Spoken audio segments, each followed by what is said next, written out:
خاص برکت اسے یہ بھی حاصل ہو گئی کہ معراج کی رات اللہ کے محبوب علیہ السلام کے قدمین طیبین مسجد اقصی میں لگے. اب حضور کے قدموں کی برکت سے یہ پہلے ہی بابرکت تھی, اللہ نے اور برکتیں عطا فرمائیں. اس مسجد کی خاص برکت کیا تھی؟ پہلے یہ برکت تھی انبیاء کے اوپر وحی نازل ہوتی یہاں پر ہی.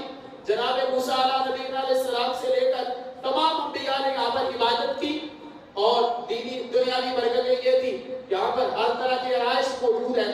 اور خاص برکت سے یہ حاصل ہے کہ معراج کی رات محبوب رب العالمین کے قدم اس مسجد میں لگے. یہ پہلے ہی برکت تھی, اللہ نے اسے اور برکتیں عطا فرمائیں. اس کی نسبتیں اس کو انبیاء کے ساتھ متعدد انبیاء کے ساتھ نسبتیں. سب سے پہلے جناب سیدنا ابراہیم علیہ السلام نے اسی بیت المقدس کی طرف, بیت المقدس یا بیت المقدس یہ میں ابتدا میں آپ کو بتا چکا, دونوں طرح لفظ بولا جا سکتا ہے. حضرت سیدنا ابراہیم علیہ السلام نے اسی شہر کی طرف ہجرت فرمائی اور اسے ہی اپنا مسکن بنایا. جناب ابراہیم نے ہجرت کدھر کی تھی؟ بیت المقدس کی طرف, اور اسے ہی اپنا مسکن بنایا.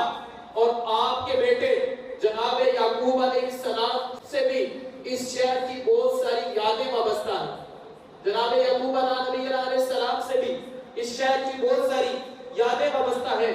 اور فرعون کی ہلاکت کے بعد جب فرعون ہلاک ہو گیا تو حضرت موسیٰ علیہ السلام نے اپنی قوم کو اسی مسجد کے ارد گرد, مسجد اقصی کے ارد گرد اور بیت المقدس کے ارد گرد جہاد کرنے کا حکم فرمایا. لیکن قوم نے روگردانی کی اور اللہ نے پھر انہیں عذاب بھی دیا اور اللہ نے ذلیل و رسوا کی. لیکن جہاد کے لیے جناب موسیٰ نے اسی کے ارد گرد کا انتخاب فرمایا. اللہ کے نبی حضرت سیدنا داؤد علیہ السلام کو جب اللہ نے حکومت عطا فرمائی تو آپ کو سلطنت ملی, تو آپ نے اسی شہر کو دارالحکومت بنایا.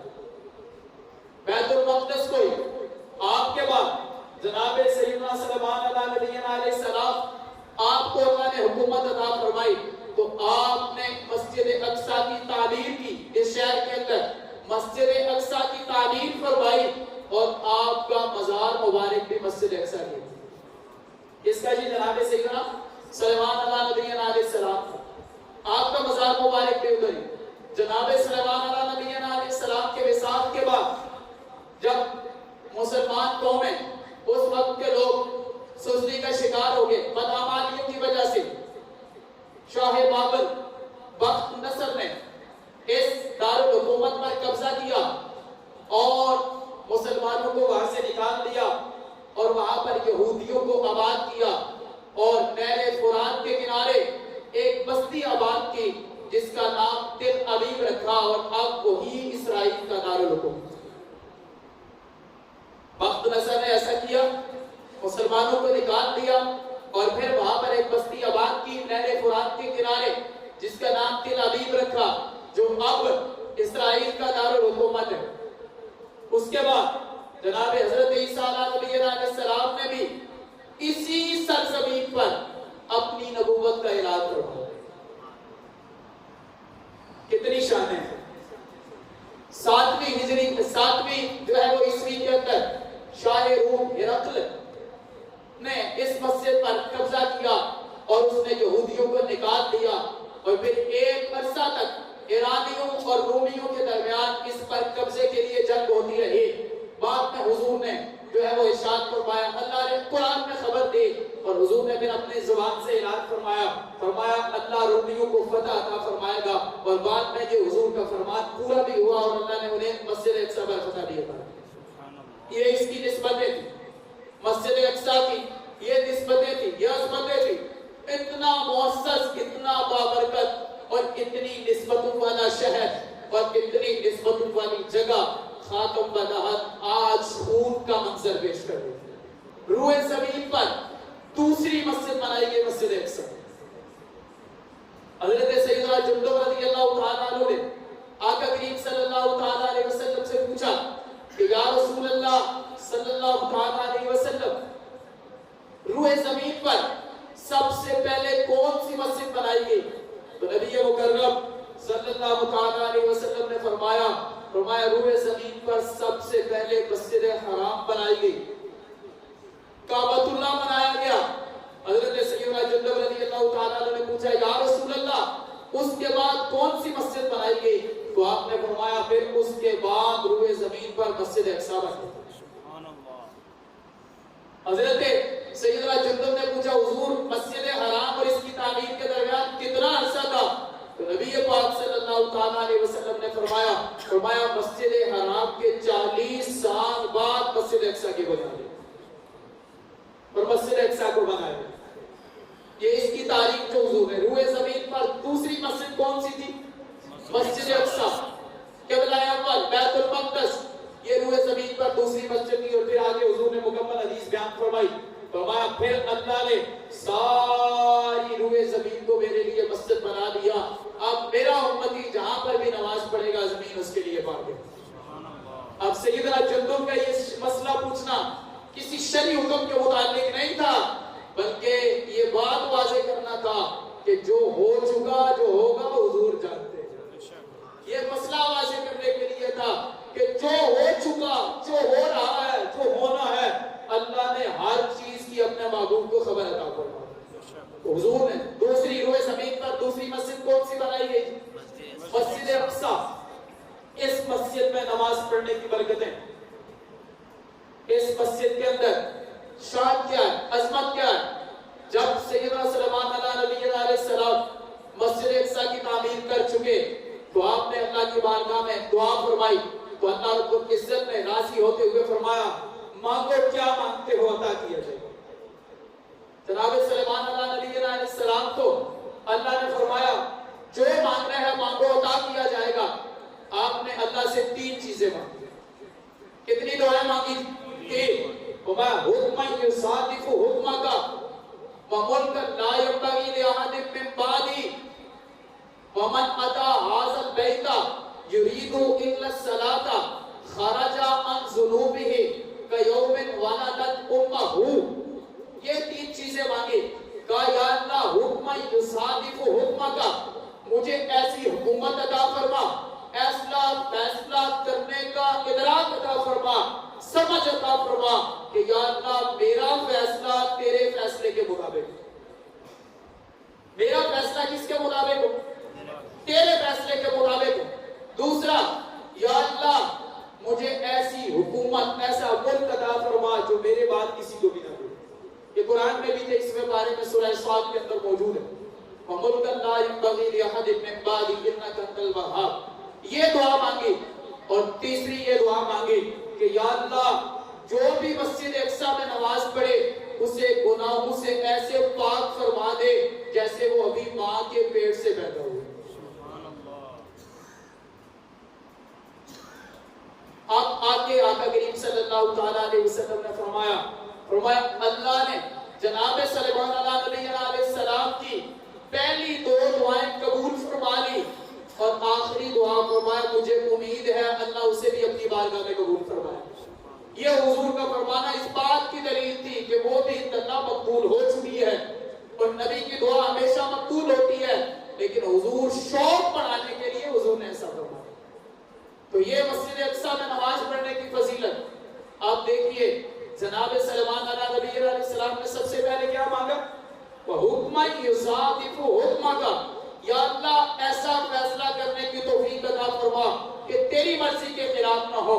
پتہ چلا حکومتیں مل جانا، سلطنتیں مل جانا، ملک مل جانا، اقتدار مل جانا، یہ کوئی کامیابی کی دلیل نہیں ہے، بلکہ اللہ کی مرضی کے مطابق، دین کے مطابق فیصلے کرنا یہ کامیابی کی دلیل۔ اگر آپ دین کے مطابق فیصلے نہیں کرتے، حکومت نہیں کرتے، سلطنت نہیں چلاتے، تو پھر ٹھیک ہے وہ ہے تو ہے ایک تمہارے پاس، لیکن جس میں اللہ کی مرضی شامل نہیں ہے وہ حکومت اس کا کیا فائدہ؟ جناب سلیمان علیہ السلام نے سب سے پہلے کیا مانگا؟ اللہ کی مرضی مانگی۔ یہ حکمرانوں کے لیے درس تھا، سبق تھا۔ حکومتیں بعد میں مانگو، باقی معاملات بعد میں مانگو، سب سے پہلے اپنے رب کی مرضی مانگو۔ اگر اللہ راضی ہے تو پھر سارے معاملات بھی درست ہے، اور اگر رب ہی راضی نہیں ہے، دین کے مطابق ہی تمہارے فیصلے نہیں ہے، دین کا ہی نفاذ نہیں ہے، تو پھر سمجھ لو کہ وہ ایک نظام تو چل رہا ہے لیکن حقیقت میں وہ حکومت نہیں ہے۔ حقیقت حکومت وہی ہے کہ جس میں اللہ کی مرضی کے مطابق بھی فیصلے ہوں، اللہ کے رسول کی مرضی کے مطابق فیصلے ہوں، اور جس میں سارے فیصلے قرآن و سنت کے مطابق۔ اگر ایسا نہیں ہے تو وہ ایک نظام تو چل رہا ہے لیکن اسے حکومت نہیں کہا جا سکتا۔ تو بادشاہت تو کہہ سکتے ہیں لیکن وہ حکومت نہیں ہے۔ اللہ کی رضا اس میں شامل کرنے کی دعا کیا کرے۔ خیر، آگے اسلامی ادوار جو اس مسجد پر رہے، جناب فاروق اعظم رضی اللہ تعالیٰ عنہ کے دور میں، یہاں پر آپ کے دور میں ہی اللہ نے مسلمانوں کو پھر فتح عطا فرمائی اور انہوں نے بیت المقدس کو فتح کیا۔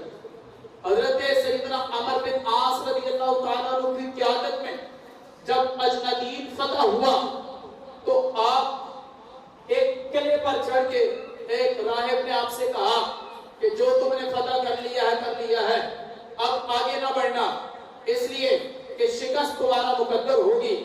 ہم نے پرانی کتابوں میں پڑھا ہے کہ جو شخص بیت المقدس کو فتح کرے گا اس کی یہ نشانیاں ہوں گی اور وہ نشانیاں تمہارے اندر موجود ہیں۔ عمر بن عاص کو یہ کہا، اور فتوح الشام کی روایت کے مطابق امین امت جناب سیدنا ابو عبیدہ بن جراح رضی اللہ تعالیٰ عنہ کی قیادت میں لشکر اسلام نے جب حملہ کیا اس ملک کے دارالحکومت پر، تو قلعے سے ایک راہب نے چڑھ کے کہا کہ ہم نے پرانی کتابوں میں پڑھا ہے کہ اس کو فتح کرنے والے کی نشانیاں اور ہوگی جو تمہارے اندر موجود نہیں ہے۔ جناب عمر بن عاص رضی اللہ تعالیٰ عنہ نے کہا کہ یہ بتاؤ کہ وہ نشانیاں کیا ہیں؟ تو کیا نشانیاں بتائیں؟ سنیے جناب، فاروق اعظم کے اوصاف پرانی کتابوں میں بھی کیا موجود تھے۔ اس راہب نے بتایا کہ پرانی کتابوں میں یہ موجود ہے کہ اس شخص کا نام عمر ابن خطاب ہوگا، جبکہ تم عمر بن عاص ہو، اور اس شخص کے نام کے الفاظ جو ہے وہ 4 نہیں 3 ہوں گے، جبکہ عمر کے الفاظ کتنے ہیں؟ 4 ہیں۔ اس کا نام عمر ابن خطاب ہوگا اور اس کا لقب فاروق ہوگا۔ وہ اللہ کے دین کو نافذ کرنے میں بڑا سخت ہے۔ کس چیز کی تعریف کی گئی؟ اللہ کے دین کو نافذ کرنے کی سختی کی تعریف کی گئی۔ دین میں سختی ہے جناب، یہ ایویں لوگوں نے بنا دیا، کچھ نہیں ہے۔ اللہ کے دین کو نافذ کرنے کے معاملے میں بڑا سخت ہوگا، اور فرمایا وہ اللہ کے دین کو نافذ کرنے کے معاملے میں کسی ملامت کرنے والے کی ملامت کی پرواہ کوئی نہیں کرے۔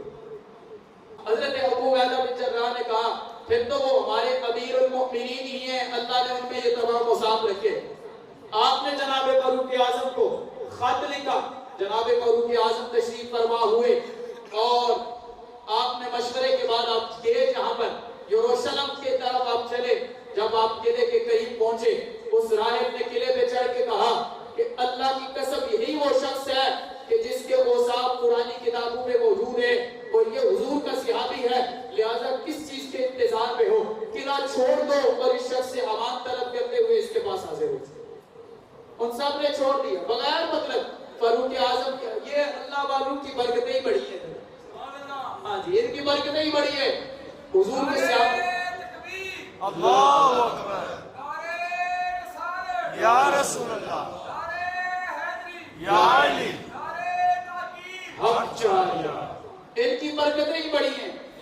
اللہ نے پھر فتح عطا کی، اور دوسرے دن فجر کے وقت حضرت فاروق اعظم رضی اللہ تعالیٰ عنہ فاتحانہ انداز میں بیت المقدس میں حاضر ہوئے، اور 400 سال تک پھر یہ مسلمانوں کے قبضے میں رہا۔ بعد میں پھر جب یہ یہودیوں کے قبضے میں چلا گیا، صلیبی جنگ کے ذریعے، جب پوپ اربن دوم نے صلیبی جنگ کے ذریعے پھر اس پر قبضہ کیا، 88 سال تک ان کے قبضے میں رہا قبلہ اول۔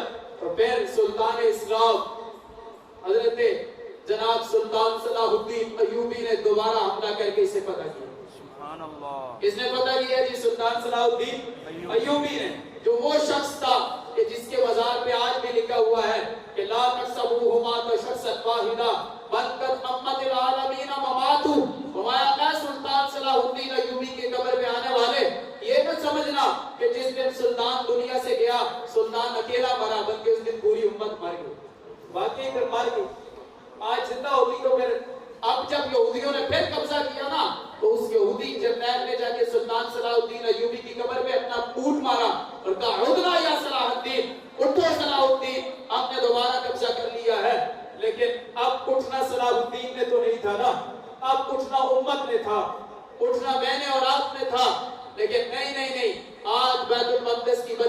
رہی ہیں, آگے سے آواز آتی ہے اسلام امن کا درس دیتا ہے. آج بیت المقدس کے جو ہے وہ سپیکروں سے آواز آتی ہے آئی نا صلاح الدین, کہاں ہے صلاح الدین, تو آگے سے آواز آتی ہے نہیں نہیں نہیں اسلام امن کا درس دیتا ہے. آج اسلام کی بیٹیوں کے جو ہے وہ گردن پر یہودی اپنے پوٹ رکھتے ہیں اور آگے سے آواز آتی ہے اسلام امن کا درس دیتا ہے. اور میں نے کہا بابا کون سے امن کی بات کرتے ہو, اسلام امن کا درس تب دیتا ہے جب بلال کعبے کی چھت پہ ہو, جب بیٹیاں کٹ رہی ہوں, عزتیں لٹ رہی ہوں, خون کی ہولی کھیلی جا رہی ہو, پھر اسلام امن کا درس نہیں دیتا, پھر اسلام تلوار کا درس دیتا. ہاں جی, پھر تلوار کا درس دیتا, پھر اسلام یہ درس نہیں دیتا. بعد میں پھر بڑے ادوار اس میں رہے, بعد میں اور بھی لوگوں نے اس پر قبضہ کرتے رہے, اور بعد میں پھر یہ فیصلہ ہوا کہ اس کو 2 حصوں میں تقسیم کیا گیا. اقوام متحدہ جی, جن کے بارے میں اقبال نے کہا دوسرے چند, اقبال کہتا ہے یہ چند کپڑ چوروں کا ٹولہ. ہم نہیں کہہ رہے, اقبال کہتا ہے جن سے تم امیدیں لگا کے بیٹھے اقوام متحدہ, اقبال کہتا ہے چل چلے وہ چیز تصغیر مکر و فن. اقبال کہتا ہے وہاں پہ کیا ہوتی ہے, اقوام متحدہ کی میٹنگوں میں یہی بات ہوتی ہے, کہتے ہیں مکر اور فریب کے علاوہ کچھ نہیں ہوتا, بلکہ وہاں پر یہ ہوتا ہے تم کشمیر کو پکڑ لو میں عراق کو پکڑ لیتا ہوں, تم افغانستان اجاڑ دو میں شام اجاڑ دیتا ہوں. وہ یہاں بیٹھ کے یہی باتیں کرتے ہیں, اور اقبال کہتے ہیں یہ چند کفن چوروں کا ٹول ہے. بعد میں پھر انہوں نے فیصلہ کیا اور فلسطین کو 2 حصوں میں تقسیم کیا. 56% حصہ جو تھا وہ اسرائیل کو دے دیا, یہودیوں کو دے دیا, حالانکہ یہودیوں کی آبادی صرف اور صرف جو ہے وہ 33% تھی اس وقت. لیکن یہ فیصلہ کیا گیا, اور آج بھی ہم ان سے امیدیں لگا کے بیٹھے, ان سے امیدیں انہوں نے کرنا ہے, انہوں نے کیا کرنا ہے. اللہ کے بندوں ادھر نہ امیدیں لگاؤ, دین کے پڑھو اور دین کے مطابق فیصلے کرو, پھر دیکھنا اللہ کی مدد آتی ہے. خیر, اقوام متحدہ آدھا ادھر چلا گیا آدھا ادھر, اور پھر اسی طرح جب اس کا فیصلہ ہوا پورے فلسطین کا, تو پھر بیت المقدس کا بھی آدھا مشرقی حصہ جو تھا وہ یہودیوں کے قبضے میں چلا گیا, اور مغربی حصہ جو تھا وہ مسلمانوں کے قبضے میں تھا, مسلمانوں کو دیا گیا. لیکن آج بھی وہاں پر خون کی ہولی کھیلی جا رہی ہے. وہ بیت المقدس آپ دیکھ رہے ہیں, میں نے مختصراً تاریخ آپ کے سامنے رکھی ہے, دل کانپ جاتا ہے کہ اتنی مقدس سرزمین, اتنی بابرکت سرزمین, اتنی نسبتوں والی سرزمین, اور آج وہاں پر خون کی ہولی کھیلی جا رہی ہے. اور ہماری بے حسی کا یہ عالم ہے کہ مسلم امہ جہاد کا اعلان کرنا تو دور کی بات, آواز اٹھانا تو دور کی بات, ایک دھمکی تک بھی نہیں دے سکتے. آج ہم نے عید گزاری, لیکن کیا ہماری عید تھی؟ مسلمان بیٹیاں کٹ رہی تھی اور ہماری عید تھی. اقبال کہتا ہے اللہ اکبر, اقبال کہتا ہے عید آزادہ شکوائے ملک و دین, اور عید محکومہ ہجوم مومنین. اقبال کہتا ہے آزاد لوگوں کی عید جو ہوتی ہے نا, آزاد لوگوں کی عید کا اجتماع, یہ اسلام کی شوکت کا اظہار کرتا ہے اور اسلام کی بلندی کا اظہار کرتا ہے. اور لیکن کہتا ہے غلاموں کی عید بس ایک ہجوم ہی ہوتا ہے جو بعد میں ختم ہو جاتا ہے. ہماری یہی حضور کے عید کے لیے جاتے آگے کیا نیزہ گاڑا جاتا, سدرے کے دور میں کیا گاڑا جاتا, نیزہ گاڑا جاتا, جو اس بات کی دلیل ہوتا کہ خبردار کوئی اسلام کے بارے میں بات کرے گا تو اس سے فیصلہ کیا جائے. یہ اسلام کی شوکت کا اظہار تھا. لیکن ایک بات کہتا ہے عید محکومہ ہجوم مومنین, یہ کہتا ہے غلاموں کی کیا عید ہے, بس چند غلام اکٹھے ہوئے, نماز پڑھی اور گھروں کو چلے, یہی ہمارا آج حساب. لیکن مسلم امت کو جاننا پڑے گا, ان کی سازشیں سمجھنی پڑے گی, ان سے دوستیاں ختم. قرآن کہتا ہے وَلَن تَرْضَىٰ عَنكَ الْيَهُودُ وَلَا النَّصَارَىٰ حَتَّىٰ تَتَّبِعَ مِلَّتَهُمْ. یہودی اور نصرانی کبھی بھی تمہارے دوست نہیں ہو سکتے. کبھی یہ دوست ہو سکتے ہیں جناب؟ انہوں نے ممتاز کو پھٹے لگایا, وہ بنے ان کے کہنے پہ لگایا, ان کے کہنے پہ ختم نبوت پہ ڈاکے مارے, وہ ان کے بنے, ان کے کہنے پہ جناب آسیہ کو چھوڑ دیا, اس گستاخہ کو چھوڑا, وہ ان کے بنے, ان کے کہنے پہ انہوں نے حضور کے غلاموں پہ جو ہے وہ گولیاں چلائی, وہ ان کے بنے, ان کے کہنے پہ جناب انہوں نے مسجدوں کے سپیکر اتار دیے, وہ ان کے بنے, بزرگوں کی کتابوں پہ پابندیاں لگا دی, وہ ان کے بنے, ان کے کہنے پہ جناب مسجدوں کی صفیں توڑ دی, نلکے جو ہے وہ اتار دیے, اونٹوں سمیت پولیس مسجد میں داخل ہوگی, تو وہ ان کے بنے. اگر وہ اب تک نہیں نہ تمہارے بنے تو آگے بھی نہیں بنیں گے. واپس آؤ, حضور کے دین کی طرف آؤ, یہ کبھی بھی تمہارے نہیں ہو سکتے. یہ قرآن کا درس ہے وَلَن تَرْضَىٰ عَنكَ الْيَهُودُ وَلَا النَّصَارَىٰ حَتَّىٰ تَتَّبِعَ مِلَّتَهُمْ. یہود